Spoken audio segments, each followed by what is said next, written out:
Greetings, everyone. Nate the Nerdarch here from Nerdarchy, for nerds by nerds, and when we have some nerds. Ted. Nerds Dave. And today we're talking from the elemental planes of water to the deep seas of the material plane. We're talking Tritons.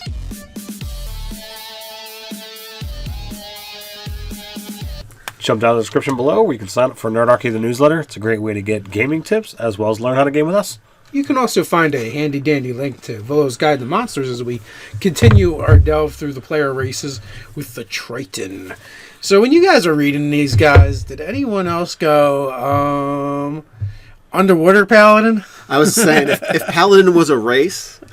These guys kind of fit it. Yeah. Yeah, I was definitely going down that road. And since, we kind of reading stuff for our recordings today, the new paladins... reading paladins and reading these guys all together was like, this is kind of amusing here.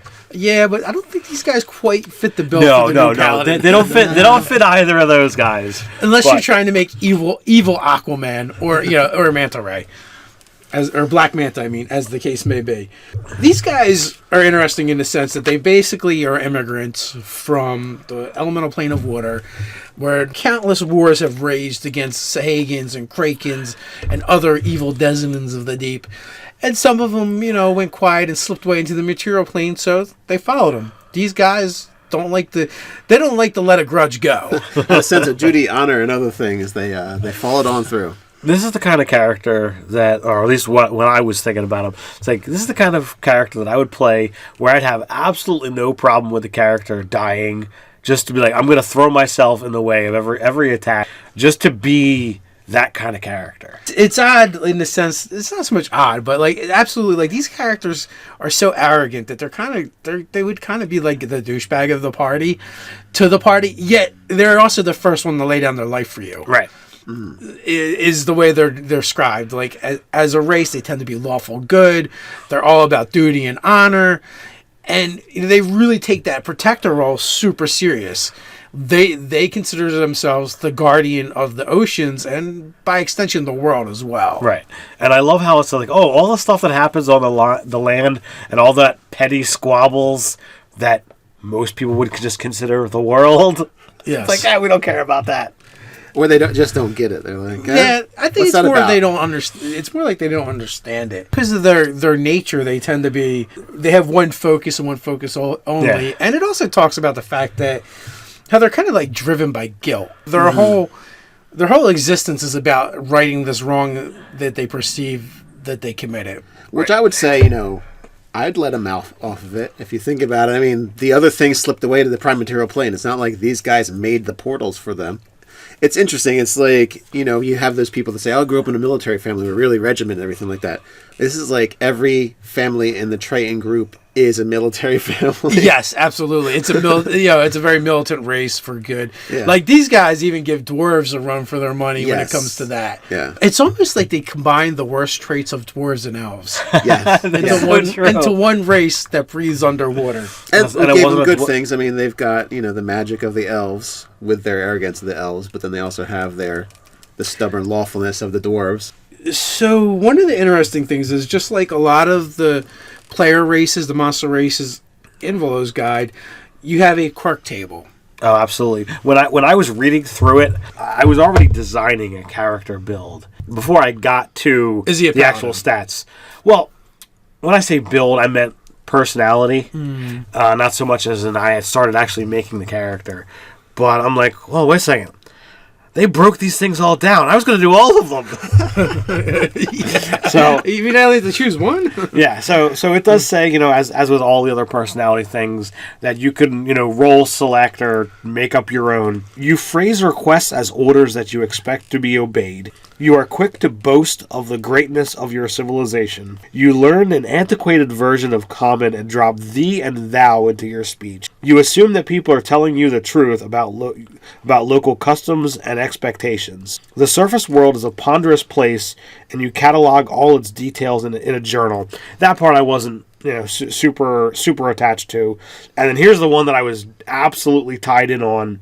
You mistakenly assume that the service folk know about and are impressed by your people's history. The one about the you believe all the local customs, what like that you're told about them. That's just like comedy gold right there. Oh, absolutely. All you need is a gnome or like an arcane trickster with that, and it's just a halfling with a sense of humor. That's a match. There's so many ways to go with that. They had made jokes about that on The Big Bang Theory when it's like, I forget exactly what holiday it was, but they had told Raj that that foreigners give them gifts on like 4th of July or Thanksgiving or whatever it was, and it was kind of amusing, and that's what it sparked my memory of. I feel like all the sections, this kind of leads to the same thing. Fish out of water story, pun intended. They're a super noble race. They're arrogant. They're haughty, but at the same time, they're self-sacrificing. They're natural born protectors. It's so much of the same over and over again. Right. And also, they're waging this perpetual war upon the evil creatures of the sea. Now, I'm gonna jump into like when I got to the mechanics section. Like, I was so happy not to see that old 2nd edition thing of you need to be submerged in water for X amount of time. I was really expecting like that kind of thing because that's what they've done with the aquatic races. It doesn't fit with 5e, the design, and I'm so happy it's not there. It's like, nope, we're not going to touch that at all. They deviate in their abilities in the sense that they only get +1s, but it's a strength, con, and charisma. Hello, paladin. Exactly. Like everyone you need. You're starting with a 15, 16, and 14 in those stats. Or if you do the point buy, you get 3 15s, 3 8s, and boom, 3 16. 16, 16. Yeah, you could do that. That's where my brain went when I looked at that. Again, we have another race that's somewhat long-lived, not quite as long as elves. 200 years. It's not bad. As we said, they tend towards lawful good. Not as tall as humans, only 5 foot. Yeah, close enough. And they have a swim speed, which is awesome, like the lizard folk. Mm-hmm. So we're starting to get to the point where we can really assemble on a party that does well on land or sea. Right. They're amphibious, breathe air and water. No big deal. Ching. Control air and water. This is where they actually get a bit of magic that they can use. Mm-hmm. And as they advance in level, they get access to more powerful things. They start off with fog cloud. At 3rd level, they get gust of wind, and at 5th level, they get wall of water. And they can cast one of those per lower power on it. Yeah, once you cast a spell with this trait, you can't do so again to finish a longer rest. So once per day, you get a spell to cast. Not so bad. They basically kind of get the Aquaman ability, where they can talk to aquatic things, not telepathically and over a distance, and they don't talk back, but you can convey simple commands to them or what your desires are. Right. So, I don't know. Go get me a lobster. And I might do it. If it's so inclined. Adapted to even the most extreme ocean depths, you have resistance to cold damage, and you ignore the drawbacks caused by a deep underwater environment. Now, here's the thing that I find a little bit weird. Okay, so they're fully underwater, no problems. They're resistant to cold. Okay, that's a decent ability. Nowhere on here does it say dark vision. But does this ability apply in the water that they don't have a problem seeing? Or do they need a light source? That's would be up to the DM's discretion. And then it's kind of weird, like you can see in the pitchest, blackest, darkest depths of the ocean, but put him in a cave and he can't see a thing. Yeah, I don't know. Well, deep underwater is kind of relative because it says on the edges of trenches. It doesn't say in the trench, so it's still the sea floor. Yeah, it is still pretty dark down there. So I don't know. I would say, you know what, underwater, no problems, but it's magic. Yeah. So that's one of the places where I found that it fell a little short. I think these guys have some potential. They have some abilities that are going to be useful whether you're underwater or adventuring on land. Mm-hmm. They definitely add a different character dynamic. I will say, so far out of the races I've read, this one is the one I feel least inclined to play, just out of preference.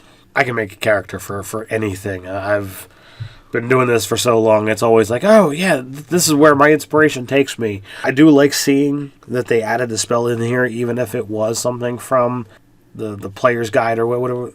What it was. Prince of Apocalypse Player's Guide. Right. It's listed here in case you didn't have that download or what have you. So I like seeing those little Yeah, the extra bits that sidebar they for throw the in. Water Yeah. Wall spell. Definitely a fun and enjoyable race. It's something that not everyone who has been playing are used to seeing Tritons.